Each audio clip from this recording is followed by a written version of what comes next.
श्री शिवाय नमस्तुभ्यम। हर हर महादेव। कैसे हैं आप सब दोस्तों। आज की ये वीडियो बहुत ही खास और विशेष होने वाली है, क्योंकि आज की इस वीडियो में हम आपको 3 बहुत ही विशेष और सुंदर से उपाय बताएंगे, जिन उपायों को शुक्रवार के दिन करके अपने जीवन के सभी दुख कष्ट तकलीफ को दूर कर सकते हैं।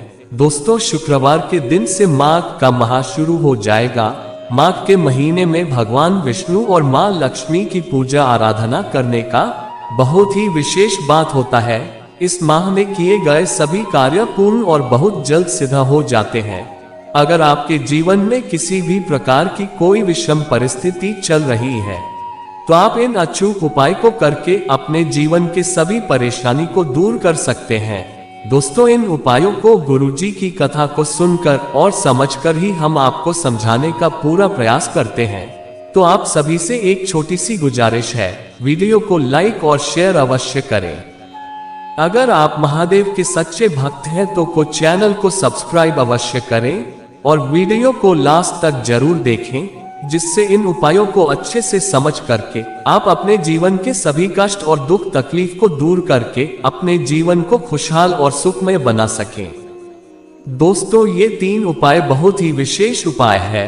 अगर आप इनको माघ मास के शुक्ल पक्ष के महीने में करते हैं तो आपके जीवन के सभी कष्ट दूर हो जाएंगे। दोस्तों, अगर आपकी कोई विशेष मनोकामना है तो सिर्फ आपको एक उपाय कर लेना है, आपकी वह मनोकामना बहुत ही जल्द परिपूर्ण हो जाएगी। दोस्तों, पहला जो ये उपाय है, यह उपाय बहुत ही लाभकारी है। अगर आप इस उपाय को करते हैं तो यह उपाय आपके के लिए बहुत ही लाभकारी होगा।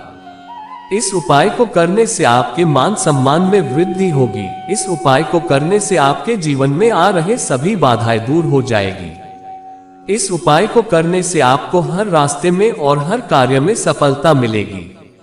इस उपाय को करने से आपके कार्य में जो भी दिक्कतें और बाधाएं आ रही होगी, वे सभी दूर हो जाएगी। अगर आपको किसी काम को करने में बहुत कठिनाइयों का सामना करना पड़ रहा है, या आपके कार्य पूर्ण नहीं हो रहे हैं, या आपका कोई मुकदमा काम हुआ है जो पूर्ण नहीं हो रहा है, तो इस उपाय को शुक्रवार के दिन करके अपने सभी कार्य को पूर्ण कर सकते हैं।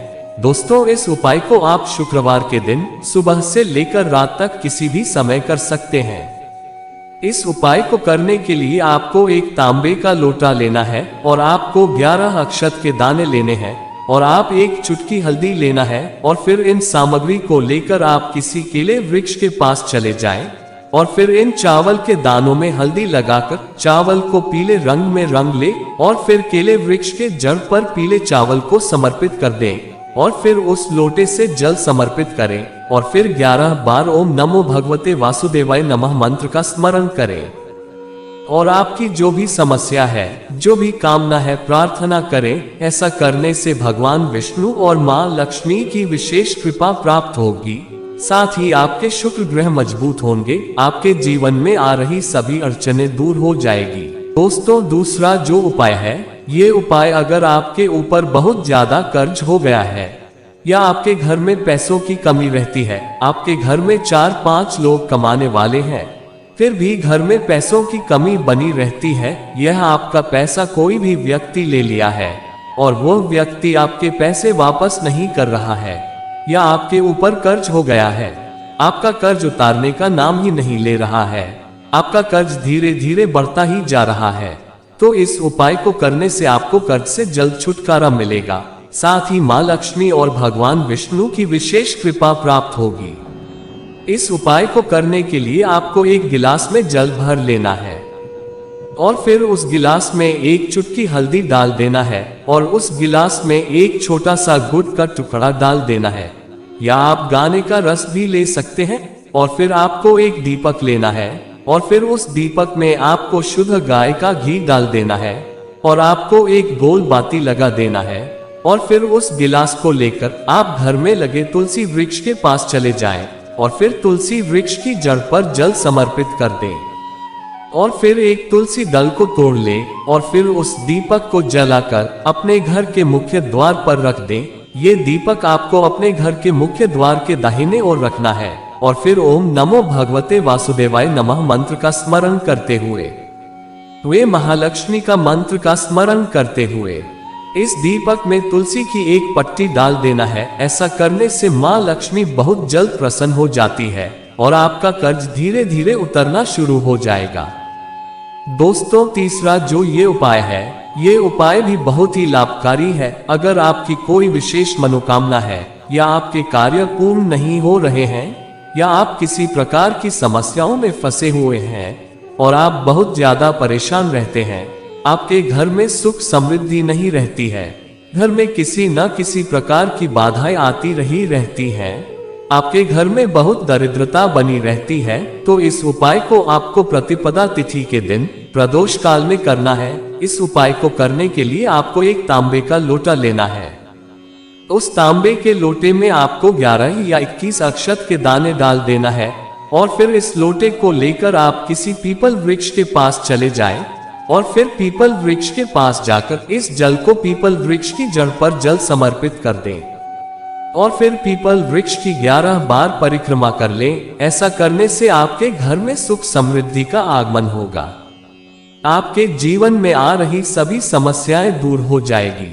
दोस्तों, एक उपाय आपको और सुंदर सा बता दे रहे हैं। दोस्तों, चौथा जो ये उपाय है, यह उपाय भी बहुत ही ज्यादा लाभकारी है। अगर आपको किसी भी कार्य में सफलता नहीं मिल रही है या आपकी नौकरी नहीं लग रही है, आपकी नौकरी लगने में बहुत कुछ अड़चनें आ रही हैं, तो इस उपाय को करने से आपकी नौकरी के योग बहुत जल्द बन जाएंगे, साथ ही आपका दुर्भाग्य में बदल जाता है। इस उपाय को करने के लिए गुरुजी कहते हैं कि जो भी व्यक्ति यह उपाय प्रतिपदा तिथि के दिन प्रदोष काल के समय करता है, तो उसका भाग्य चमक जाता है, उसके जीवन की सभी समस्याएं समाप्त हो जाती हैं। आपकी कोई बहुत महत्वपूर्ण मनोकामना है या आपके जीवन से जुड़ी कैसी भी कोई समस्या है, इस उपाय को करने से आपकी सभी समस्याएं दूर हो जाएगी। दोस्तों, इस उपाय को करने के लिए आपको एक चुटकी हल्दी लेना है और आपको एक दीपक लेना है। दीपक आप चाहे मिट्टी का ले लें और चाहे आप एक आटे से दीपक बना लें और फिर उस दीपक में आपको एक गोल बाटी लगा देना है और उस दीपक में आपको शुद्ध घी डाल देना है और आपको एक लोटा जल लेना है और फिर इन सभी सामग्री को लेकर आप केले वृक्ष के पास चले पहुंच जाए और फिर केले वृक्ष के पास जाकर एक लोटा जल को केले वृक्ष की जड़ पर ओम नमो भगवते वासुदेवाय नमः मंत्र का स्मरण करते हुए जल समर्पित कर देना है और फिर उस दीपक को जलाकर दीपक की ज्योति को पूर्व दिशा की ओर करके रख दें और फिर ओम नमो भगवते वासुदेवाय नमः मंत्र का जाप करते हुए इस दीपक में एक चुटकी हल्दी डाल दें और फिर केले वृक्ष पर अपना हाथ रखकर आपकी जो भी मनोकामना है, आपकी जो भी समस्या है वह कह देनी है। आपकी समस्या बहुत जल्दी समाप्त हो जाएगी। श्री शिवाय नमस्तुभ्यम। हर हर महादेव।